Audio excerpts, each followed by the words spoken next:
आखिर क्यों हुआ था? समुद्र मंथन, उत्पन्न हुए 14 रत्नों का इस तरह हुआ बंटवारा।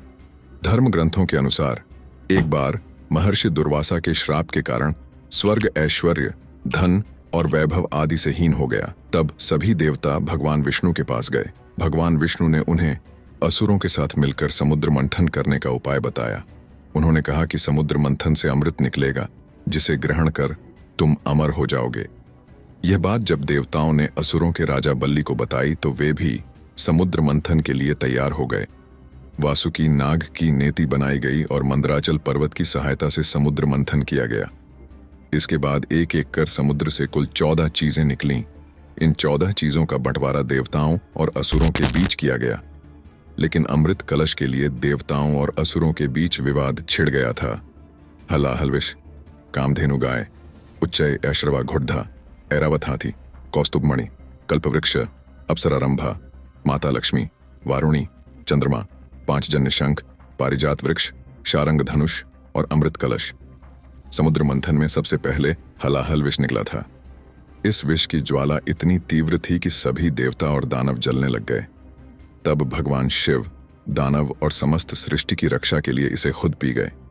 लेकिन विष की तीव्र जलन के कारण शिवजी का कंठ नीला पड़ गया और उनके शरीर का ताप बढ़ने लगा।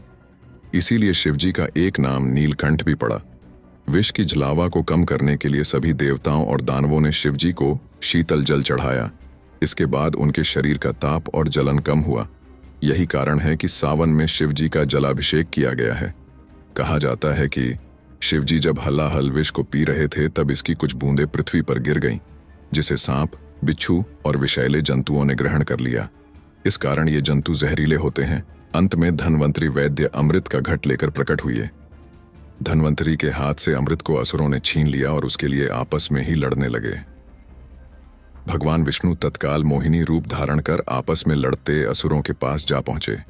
उस विषमोहिनी रूप को देखकर असुरों तथा देवताओं की तो बात ही क्या, स्वयं ब्रह्मज्ञानी कामदेव को भस्म कर देने वाले भगवान शंकर भी मोहित होकर उनकी ओर बार बार देखने लगे। जब असुरों ने उस नव यौवना सुंदरी को अपनी ओर आते हुए देखा, तब वे अपना सारा झगड़ा भूलकर उसी सुंदरी की ओर मोहित होकर एकटक देखने लगे। विश्व मोहिनी ने अमृत घट लेकर देवताओं और असुरों को अलग अलग पंक्तियों में बैठने के लिए कहा।